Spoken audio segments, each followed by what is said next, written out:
예비 캠프 기간 동안에 우리가 기본 메시지 또 기초 메시지를 계속해서 해 오고 있습니다. 오늘은 또 마지막으로 우리 9가 10가 이 복음 편지를 하게 되었습니다.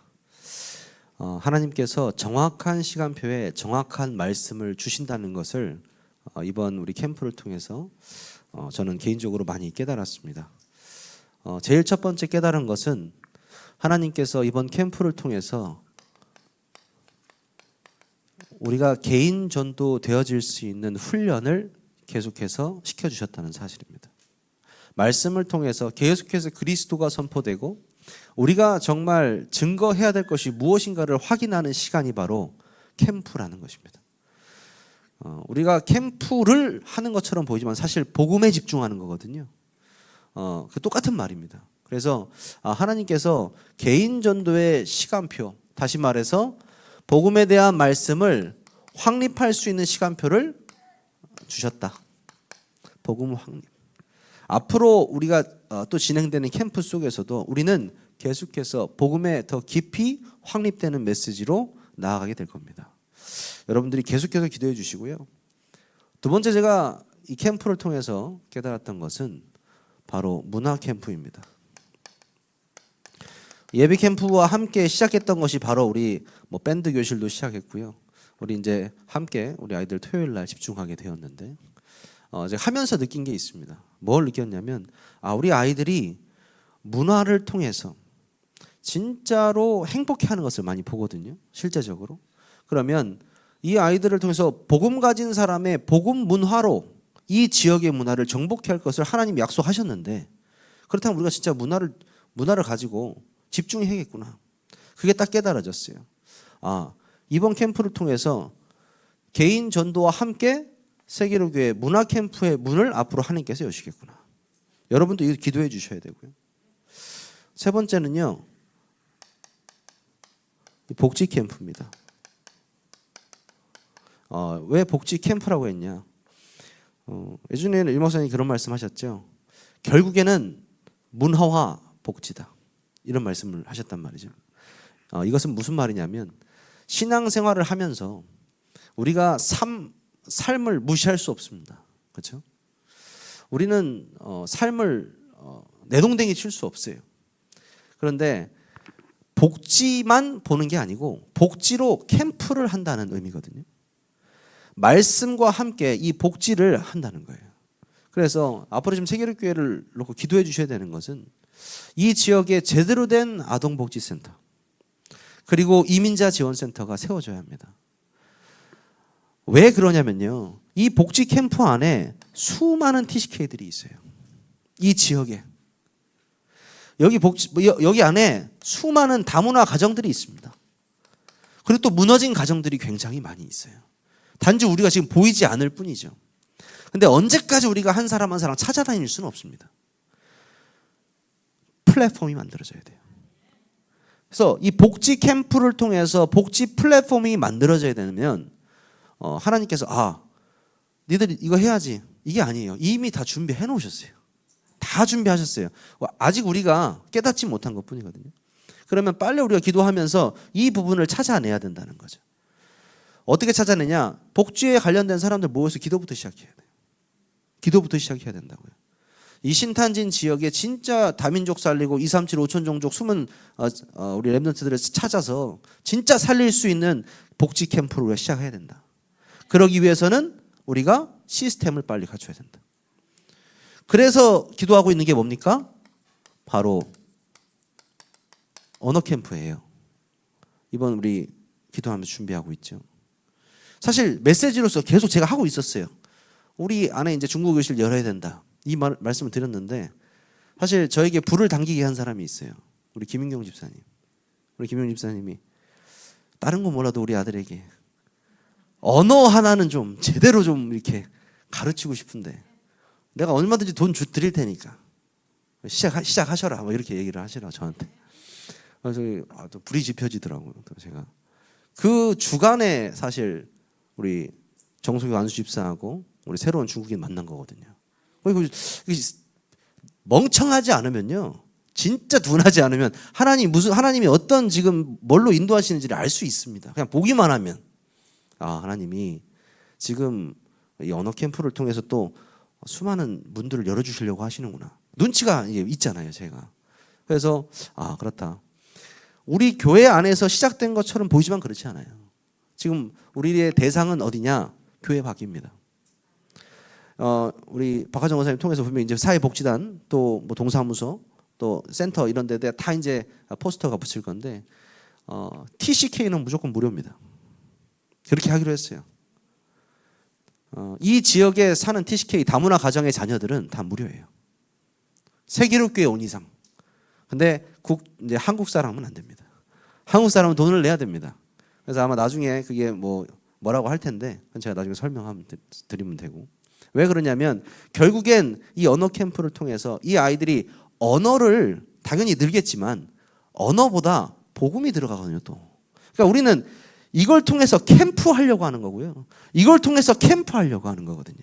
이것 통해서 캠프하려고 하는 거고. 이해하셨습니까? 우리는 복음 증거하려고 하는 거니까요. 하나님이 축복해 주실 수밖에 없어요. 언어는 덤입니다. 네. 복지도 덤입니다. 하나님께서 이번 제1차 세계로교회 전교인 캠프 한 10차도 아닙니다. 네, 1차. 사실 맛보기 캠프인데 캠프를 한 번 했는데도 이런 응답들을 이런 눈을 열어주시고 이런 응답들을 보여주신 거 보니까 앞으로의 캠프는요 감히 상상을 못 하겠어요. 하나님 어떤 문을 또 여실까? 어떤 사람을 또 사용하실까? 그런 것들이 보입니다. 계속해서 기도해 주시고 앞으로 또 있을 캠프를 위해서 함께 기도해 주시면 좋겠습니다. 네, 오늘 국어식과 마지막 시간 하기로 하겠습니다. 기도는 영적인 과학이다. 이렇게 나왔죠. 누가복음 11장 5절 13절.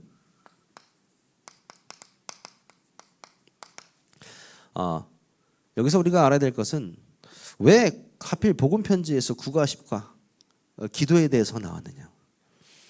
기도는 중요한 정도가 아니고요. 하나님의 자녀만 할 수 있는 것이 기도입니다. 여러분 잘 아셔야 돼요. 근데 여기 보시면 하나님은 전능하심으로 우리의 기도를 들으시며 응답하시는데 죄인이 하나님께 요구할 수 없으므로 죄 없으신 예수 이름으로 기도하면 우리의 기도에 응답하시는 것이다. 이렇게 나와 있죠. 요한복음 16장 24절. 지금까지는 너희가 내 이름으로 아무것도 구하지 아니하였으나 구하라 그리하면 받으리니 너희 기쁨이 충만하리라. 우리가 이 말씀 딱 붙잡는데 첫 번째가 뭐예요? 불신자들이 기도하면 응답되는 거예요. 그렇죠? 왜 불신자가 기도하는데 응답이 되느냐는 거예요.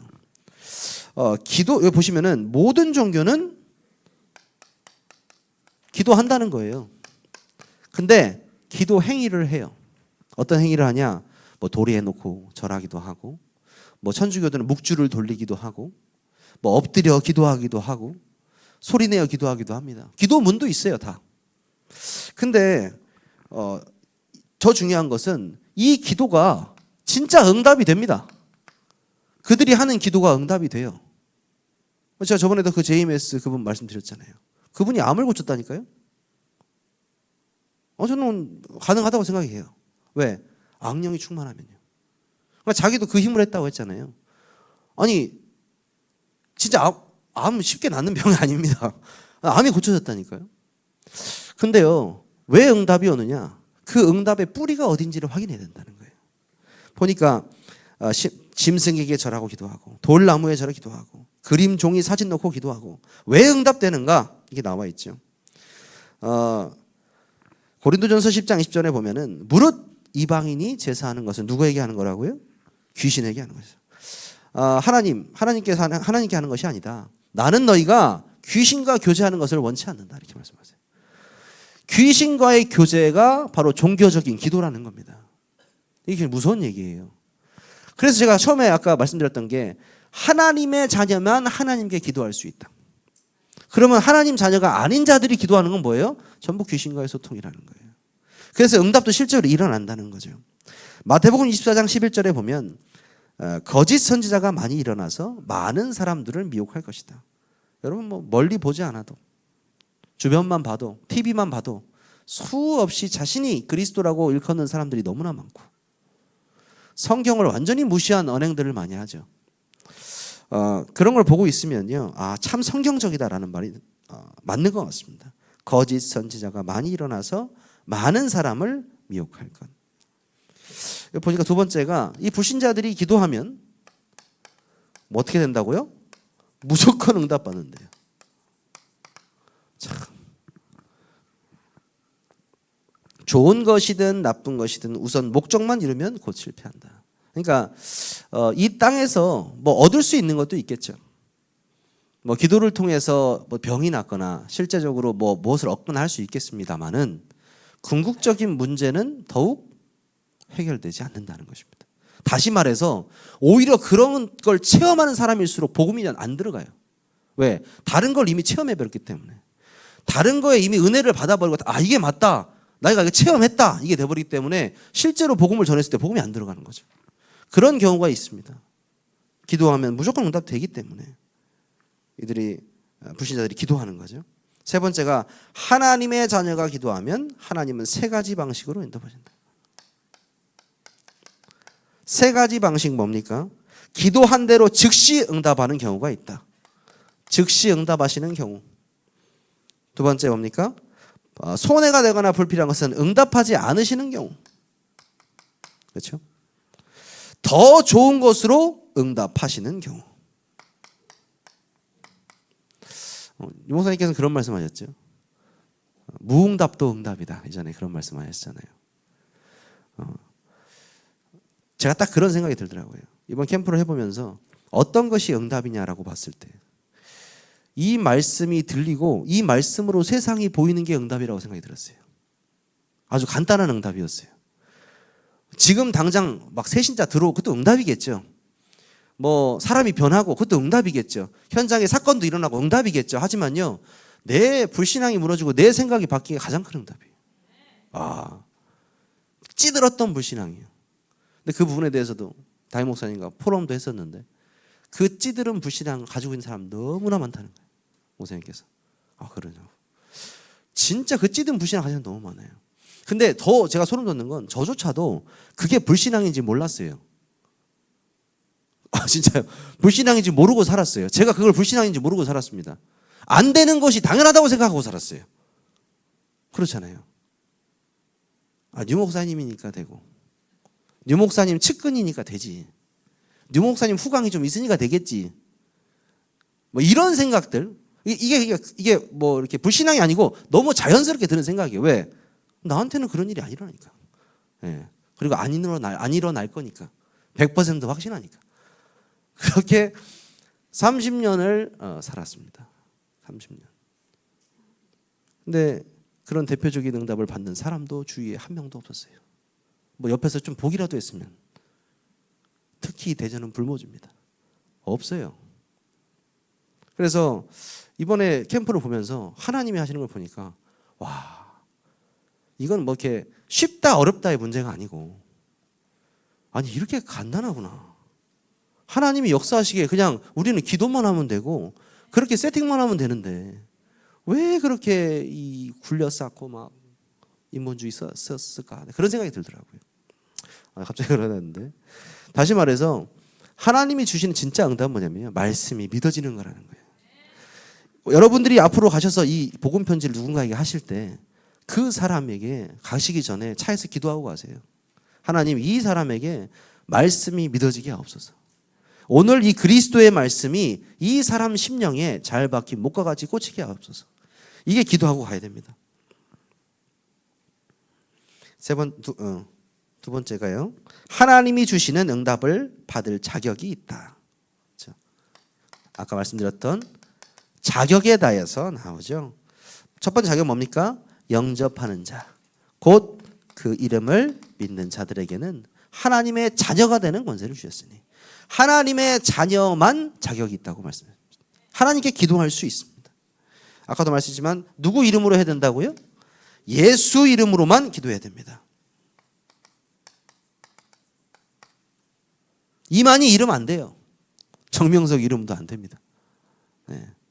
오직 나사렛 예수 그리스도의 이름, 그 이름으로만 기도해야 하나님께 응답을 받을 수 있습니다.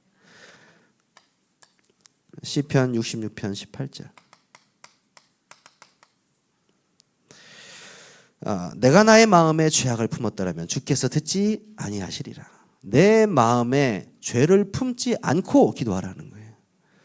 진짜 말씀에서 그렇잖아요. 형제랑 먼저 화목하고 와서 예배드리라고 하잖아요. 내 마음의 미움을 먼저 제거하고 하나님께 나오라는 거잖아요. 근데 사실 모든 것을 품고 예배에 나오죠. 우리는 모든 것을 품고 나옵니다. 그러면 안 돼요. 저는 좀 사이코패스처럼 할 때도 있습니다. 방금 제가 굉장히 감정적으로 힘들어도 교회에 딱 들어오는 순간 내 머릿속을 지워버려요.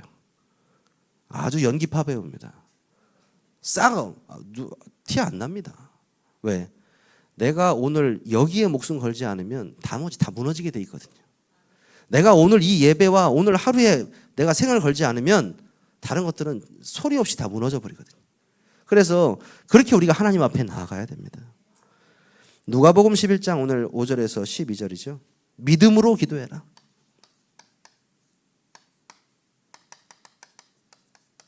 다른 것이 아니고 무엇으로 기도하라고요? 믿음으로 기도해라. 18장 1절에서 8절.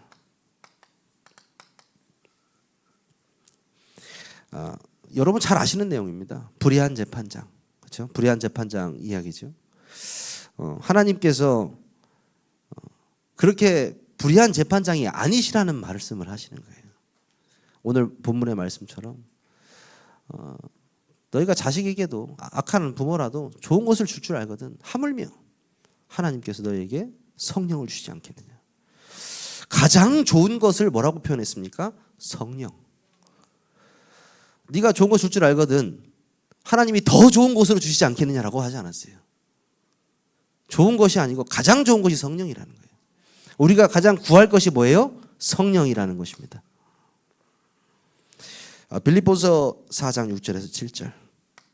아무것도 염려하지 말고 오직 모든 일에 기도와 간구로 너희 구할 것을 감사함으로 하나님께 아뢰라. 그리하면 모든 지각에 뛰어난 하나님의 평강이 그리스도 예수 안에서 너희의 마음과 생각을 지키시리라. 아멘. 이 말씀 그냥 읽기만 하고 내가 깨닫고 믿기만 하는데 내 영적 상태가 달라져 버립니다. 빌립보서 4장 6절 7절. 이 자격이 있는 자만 받을 수 있는 축복입니다. 세 번째가요. 하나님의 자녀는 기도할 때 주의할 것이 있다. 주의할 게 있다고 나와 있습니다. 첫 번째가 뭡니까? 내 뜻대로 되게 해 주소서가 아닌 하나님의 뜻대로. 근데 솔직히 기도할 때 우리가 제 뜻대로 되게 해서 기도하는 사람 누가 있어요? 다 하나님의 뜻대로 기도해달라고 하지. 근데 그 마음 중심에 계속 내 뜻이 나온다니까요. 그게 불신앙이, 그게 문제거든요. 우리가 입으로만 하나님의 뜻이라고 하지 않고 온전히 내가 하나님의 뜻대로 기도하고 살아야 돼요. 그러기 위해서는 저는 그렇게 생각해요. 내가 빨리 없어져. 갈라디아 2장 20절밖에 답이 없어요.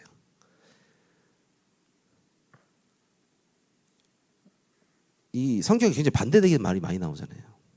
너희는 빛이고 너희는 소금이고 진짜 하나님의 자녀고 렘넌트고 막 이렇게 나오는데 또 반대로는 벌레고 죄인 중에 죄인이고 괴수고 막 이런 말도 나오지 않습니까?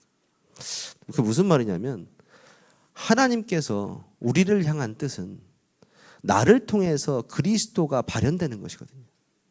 그러니까 내 삶을 통해서 정백승이 보이는 게 아니고 와 그리스도가 하시는 게 보이고 그리스도가 살아계신 게 보이는 거거든요. 우리 장로님들 권사님들을 통해서 야 저분을 보니까 그리스도가 진짜 하나님이 살아계시는구나 이게 보이는 거거든요. 그것이 하나님의 뜻이에요. 그래서 여러분들이 진짜 이 부분에 대해서 주의해야 됩니다. 두 번째 나의 계획대로가 아닌 하나님의 크신 계획대로. 하나님의 계획이 뭔데요? 하나님의 계획은 말씀에 나와 있습니다. 하나님의 계획은 뭡니까? 온 천하에 다니면서 우리가 복음 증거하는 거예요. 그리고 그들에게 제자 삼고 세례를 주고 그들이 증인으로 쓸 수 있도록 기도해 주는 겁니다. 진짜 영혼 구원에 하나님의 계획이 있습니다. 이걸 붙잡아야 되는 거죠. 세 번째가 나의 환경을 이 아닌 하나님의 숨은 계획. 하나님의 숨은 계획. 그렇습니다. 옛날에 찬양도 있었잖아요. 나를 보고 환경을 보니. 이게 나있잖아요. 아직도 그렇습니다. 나를 보고 환경을 보면요, 정말 보잘것이 없습니다. 뭐 엄청난 능력이 있는 것도 아니고, 그렇다고 뭐 특별히 지금 뭐 숨겨놓은 재산이 있는 것도 아니고, 뭐 없습니다. 뭐 아무것도 없는데요. 나를 보고 환경을 보면, 근데 내 안에 있는 그리스도를 생각하면요, 이건 너무나 감사함밖에 안 나오는 거죠. 내 안에 그리스도가 계신다, 성삼위 하나님의 내 안에 성령으로 함께 하신다가 믿어지면요, 진짜 눈이 열려요. 세상이 세상으로 보이지 않습니다. 좀 우습게 보여요, 솔직히. 왜? 하나님의 숨은 계획이 보이기 때문에 세상의 계획은 별로 저랑 상관이 없어요. 하나님의 숨은 계획은 말씀 안에 있고, 그 말씀을 통해서 지금도 이 숨은 계획을 이루어가고 계신 줄 믿으시기를 주님의 이름으로 축원합니다. 원수 갚는 마음이 아닌 무슨 마음이라고요? 용서하는 마음. 혹시 미워하시는 분이 있습니까?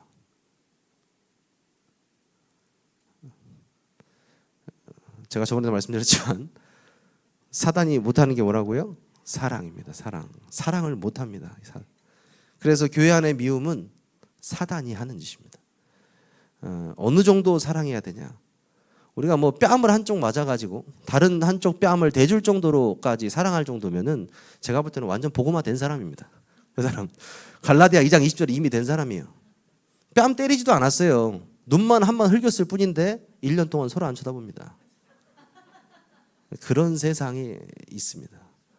그 정도 수준 가지고는요, 아무도 못 살립니다. 사람을 붙여줘도 떨어져 나가버려요. 어느 정도 살려야 되냐? 우리가 내 아들을 쏴 죽인 사람을 키울 정도의 우리 그 정도의 복음을 가진 사람의 능력은 없겠지만, 그 정도의 힘은 없겠지만, 최소한 우리가 어떤 사람이라도 살릴 수 있을 정도의 바탕은 돼 있어야 돼요. 그게 뭐냐면 이게 되면 돼요. 복음이 확립되면. 그래서 저 같은 경우 개인적으로는 제 귀에 들리는 말들을 필터링을 잘합니다. 그래서 기분 나쁜 말, 쓸데없는 말 막 들어오기도 하고, 나를 이렇게 힘든 말도 들어오기도 하고, 불신앙의 말도 들어오기도 하는데요. 전부 다 이 강단이라는 필터로 그 강단을 딱 껴놔야 돼, 이렇게. 그래서 이쪽 귀로 들어오면서 강단 필터로 응답으로 이쪽 오른쪽으로 나가야 됩니다. 여러분, 강단 말씀으로 답을 찾으시길 바랍니다. 그리스도께서 여러분을 다 용서하셨는데 여러분이 무엇을 용서 못하겠습니까? 하나님의 뜻에 순종하려는 마음으로 해야 된다. 순종이 제사보다 낫다고 말씀하셨죠. 뭐만 하면 순종 안 하는 사람도 있습니다. 근데 하지만 저는 많이 느꼈던 게 뭐냐면요, 순종을 하고 안 하고는 하나님과의 관계고요, 이 교회 안에 일어나는 수많은 일들을 통해서 저는 하나님이 선을 이루어 가시는 걸 봤습니다. 실수도 만들어서 응답으로 하나님이 바꿔버리고요, 실패도 상처도 다 묶어버려서 응답으로 바꿔버려요, 하나님이. 우리가 하나님께 순종만 한다면. 그렇죠? 주의해야 될 겁니다. 네 번째 뭡니까? 기도는 영적인 과학이다. 왜 영적인 과학이라고 했을까요? 과학이 뭔데요? 과학은 증명하는 학문입니다. 그렇죠? 그리고 팩트의 학문이에요. 그래서 실험을 해서 그 결과를 도출해내 가지고 확실하게 인증된 것만 정의합니다. 그렇죠? 근데 성경의 영적인 이 기도를 과학이라고 표현을 하고 있느냐? 왜 영적인 과학이냐면 하나님이 이 성령 말씀을 통해서 우리가 기도하는 자들이 어떤 응답을 받았는지 볼 수 있잖아요. 정확한 응답을 받았다는 거거든요. 기도하면 무슨 일이 도대체 일어나는데요? 첫 번째, 성령이 역사하십니다. 이거 부정할 수 없는 사항. 실제로 마가다락방에 오로지 기도에 힘썼을 때, 갈보리산 감람선 마가다락방 영접 붙잡고 오로지 기도에 힘썼을 때 성령께서 임했습니다. 최고의 응답, 좋은 것, 성령입니다. 그 응답이 임했다는 거죠. 성령이 역사하면 반드시 악령은 어떻게 된다고요? 결박당하게 되어 있습니다. 이거 시스템이에요. 과학입니다. 말씀에 정확하게 나와 있잖아요. 마태복음 12장 28절 29절 뭡니까? 예수님께서 말씀하셨어요. 강한 자를 결박하고 나서야, 그렇죠? 그 안에 세간을 네가 늑탈할 수 있지 않겠느냐. 먼저 악령이 꺾여야 이것에 하나님의 나라가 임하지 않겠느냐. 대신에 뭘 힘입어서요? 성령의 힘을 힘입어서 악령은 떠나가게 되어 있습니다. 성령이 역사하시면 하나님의 능력의 천사들이 동원하여 일을 하게 된다. 믿으십니까? 실제로 천사들이 움직인다는 거예요. 이 성경에 나와 있잖아요.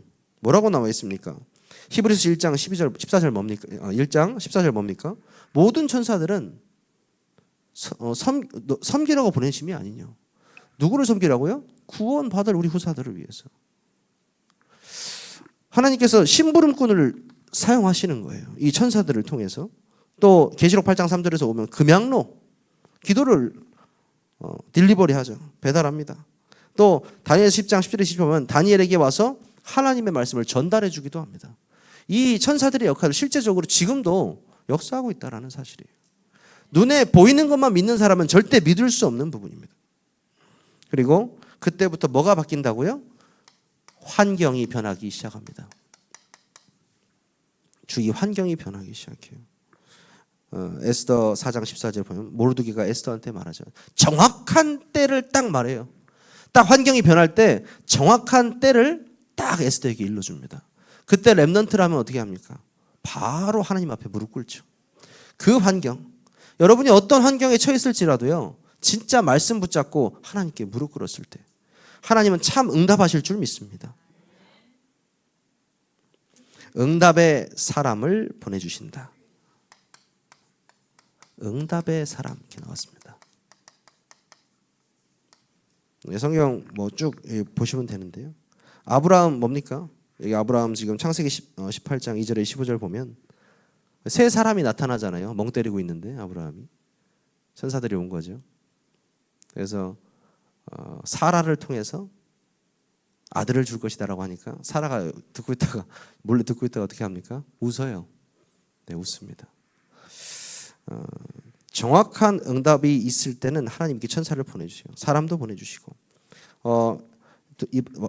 열왕기상 19장에 보면은 엘리야, 로뎀나무 아래에서 지쳐 쓰러져가는 엘리야에게 뭐 줍니까? 숯불에 구운 떡, 물 한 통. 또 열왕기야 엘리사, 아람 왕이 군대를 보내가지고 전체를 다 둘러쌌는데,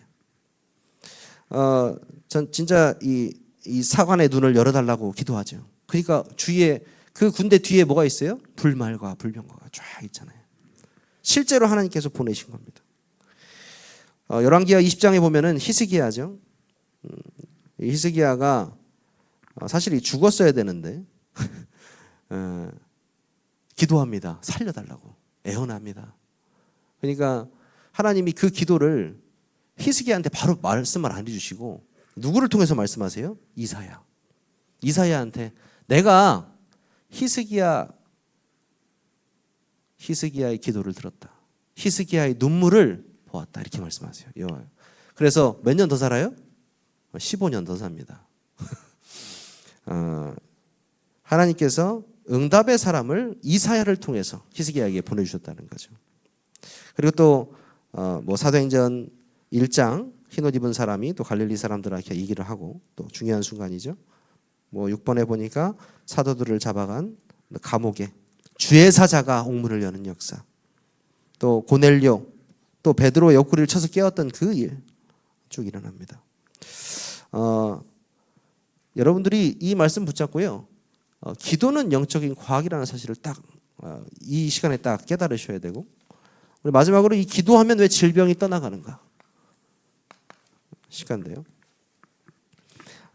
예수님이 병자를 고치시면서 복음을 전파하셨고 사도와 초대교회 성도들을 치유와 복음 전파를 병행하셨다 이렇게 나와 있습니다. 마가복음 16장 15절에서 20절 너무나 잘 아시는 말씀이죠. 너희는 온 천하에 다니며 만민에게 복음을 전파해라. 믿고 세례를 받는 자는 구원받을 것이고 믿지 않는 자는 어떻게 한다고? 정죄할 것이다. 무서운 얘기입니다. 믿는 자들에게는 이런 표적이 따르니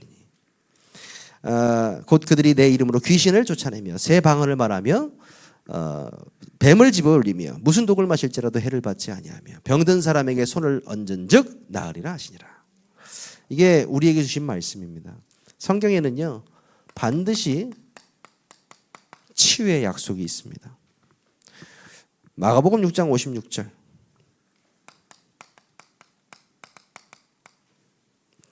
나와 있습니다. 주께서 손을 대는 자는 다 성함을 얻으리라. 마태복음 8장 17절 우리 연약한 것을 담당하시고 병을 짊어지셨도다. 이사야 53장 5절 그가 채찍을 맞음으로 우리가 나음을 입었도다. 이렇게 말씀하고 있습니다. 여러분들이 아셔야 될 것은 우리가 구원받은 즉시 영적 치유가 되었다는 사실입니다. 가장 중요한 것은요 영적인 치유예요. 예수님께서 왜 계속해서 중풍병자를 고치시고 귀머거리를 고치시고 안진뱅이를 일으키시면서 계속해서 내가 그리스도다, 내가 하나님의 아들이다, 내가 너희를 치유하러 왔다, 내가 너희를 살리러 왔다, 이거를 계속 말씀하고 있는 거예요. 사람들은 그 치유의 능력에만 집중합니다. 그 오병이의 기적에만 환호합니다. 근데 아니에요. 그 이후의 말씀을 들어보면 내가 그리스도다, 내가 너희를 영적으로 완전히 사망에 있던 너희를 구하러 왔다, 이 말씀을 계속 하시거든요. 진짜를 알지 못하고 겉에 것만 바라봤던 사람들을 우린 뭐라고 합니까? 무리라고 해요. 진짜 그 내용을 알고 깨달았던 사람 우리는 제자라고 합니다. 우리가요 참된 치유가 영적 치유라는 사실을 먼저 깨달은 자는 제자입니다. 우선순위가 다르거든요. 두 번째, 병의 원인을 진단해야 된다.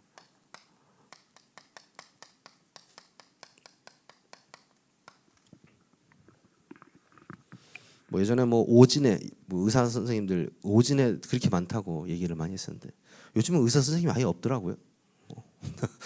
오진도 할 의사 선생님이 없을 정도로 이런 일들이 일어나고 있는데 하나님께서는 우리를 영적인 의사로 부르셨다고 말씀하셨는데 진짜 참된 복음 가지고 우리가 누군가를 위해서 캠프를 진짜 시작하면요 우리가 진짜 영적 의사 역할을 할 수 있습니다.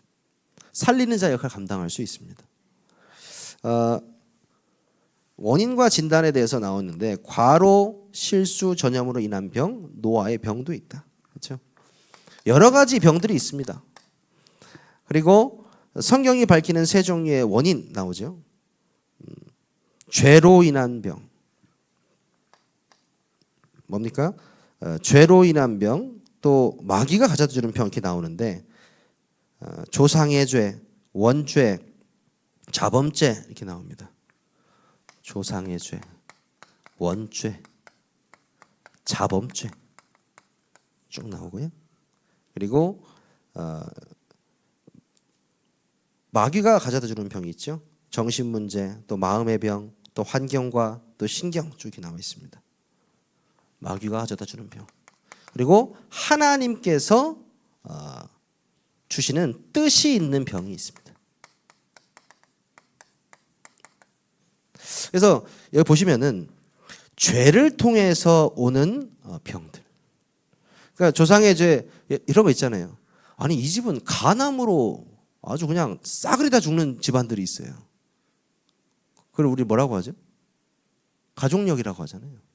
근데 신기하게 이 집은 폐가 안 좋아서 다 죽는 사람들이 있고. 보면은 과학적으로 증명한다기보다는 그 가문으로부터 흘러나오는 어떤 문제들이 있거든요. 특이한 문제들. 그것이 또 마음으로 오는 데도 있고요. 마귀는 뭐라고 합니까? 마귀가 주는 병은요, 병마라고 하잖아요. 마귀가 실제로 잡아트는 병들이 있습니다.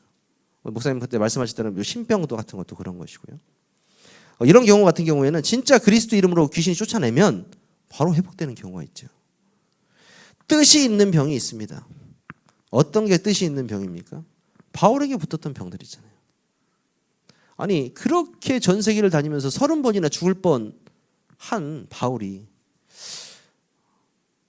혹자는 풍이라고 하기도 하고 이렇게 얘기를 하긴 하는데 그런 병을 왜 하나님께서 걷어가지지 않고 계속 남겨두셨을까?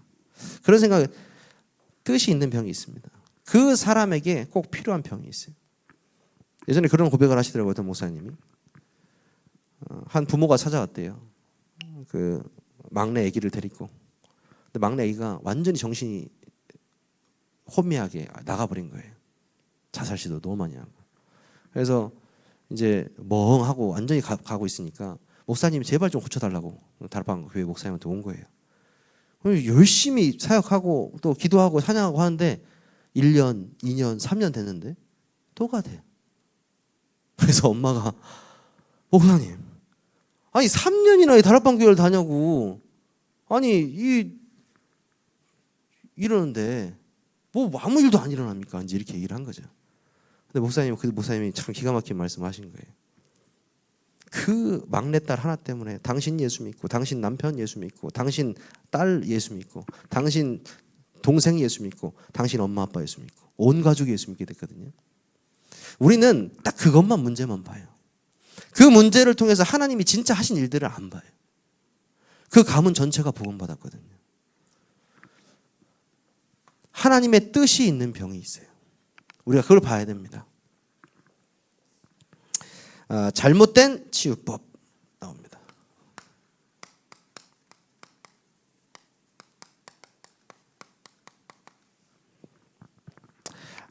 의술과 약만 의존하는 것. 그리고 육신의 결과만 보는 것.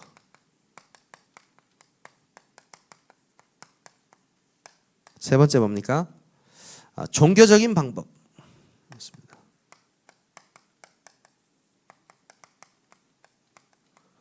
요즘 세대를 우리가 MZ 세대라고, MZ 세대입니까? MZ 세대.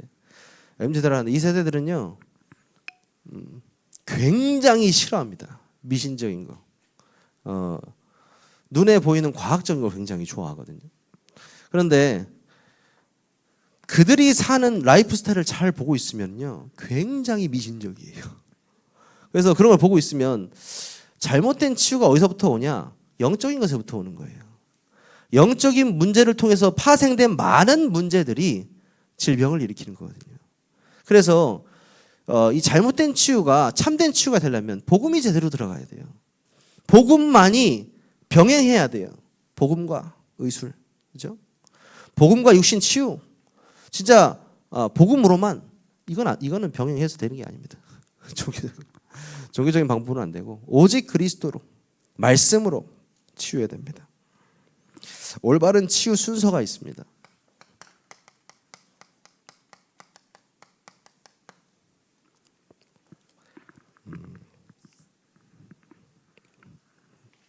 영적인 치유. 다른 치유가 먼저가 아닙니다.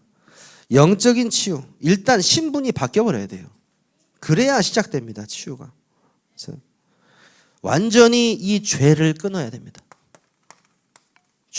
죄와 사망의 법에서 해방돼야 됩니다. 우리의 환경을 완전히 바뀌어버려야 돼요. 저는 이 환경도 굉장히 중요하다고 생각합니다. 왜 그러냐면 계속 말씀이 틀어져 있고 계속 찬양이 흘러나오고 계속 집중할 수 있는 환경이 조성되잖아요. 실제로 내 영적 상태가 그쪽으로 빨리 들어가요. 근데 쉴 새 없이 다른 거에 집중할 수 있는 환경을 만들어 놓으면 진짜 그렇게 됩니다. 네.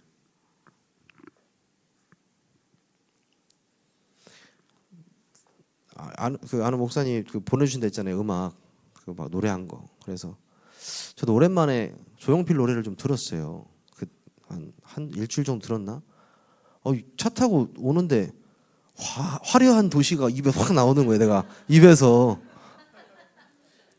저도 깜짝 놀라요. 그게 뭐냐면 순식간에 상태가 돌아가 버려요. 나도 모르게 예전에 불렀던 그런 것들이 확 나오더라고요. 그래서 야, 체질이라는 게 이 항상 잠재돼 있구나. 이 영적인 문제와 불신앙들이 이게 그게 나쁜 건 아닌데 그만큼 내가 집중하다가 잠깐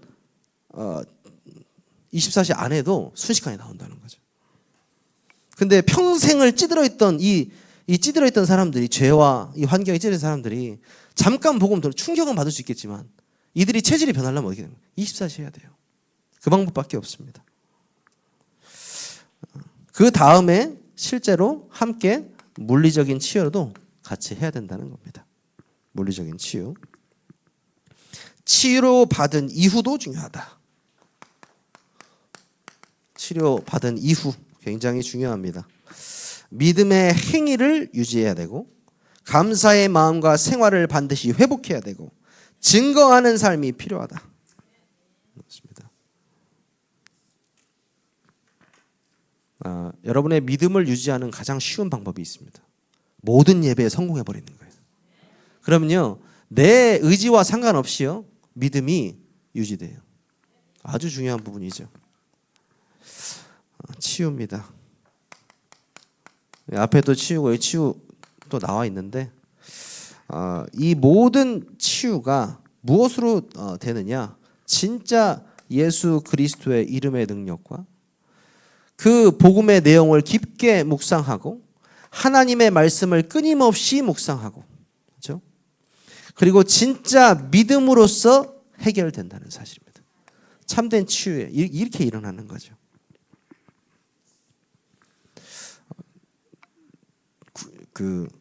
이번 메시지를 이제 하면서 제가 성경 말씀을 찾아보는데 막 은혜가 막 되더라고. 혼자 집에서 막 찾아보는데 찾고 또 오랜만에 이렇게 써보고 일부러 글씨로 막 썼어요. 쓰면서 한 번 더 묵상하고 하는데 하나님의 말씀이 믿어지고 깨달아지고 현장에서 그 말씀이 성취되는 걸 진짜 보는 것만큼 행복한 것이 없더라고요.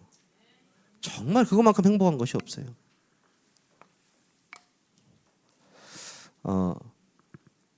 여러분이 꼭 기도해 주셔야 됩니다. 다음 주에 제가 부산으로 갑니다. 부산 시찰, 정확히 부산 서시찰 캠프인데요. 이 캠프에 갑니다. 11개의 교회가 참여했습니다.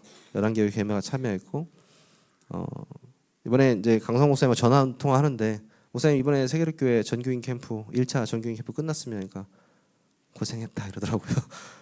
뭐 고생한 게 없는데 고생한 뭐 한 것도 없는데 그러면서 주일날 저녁 7시까지 올 수 있겠나 이러더라고요.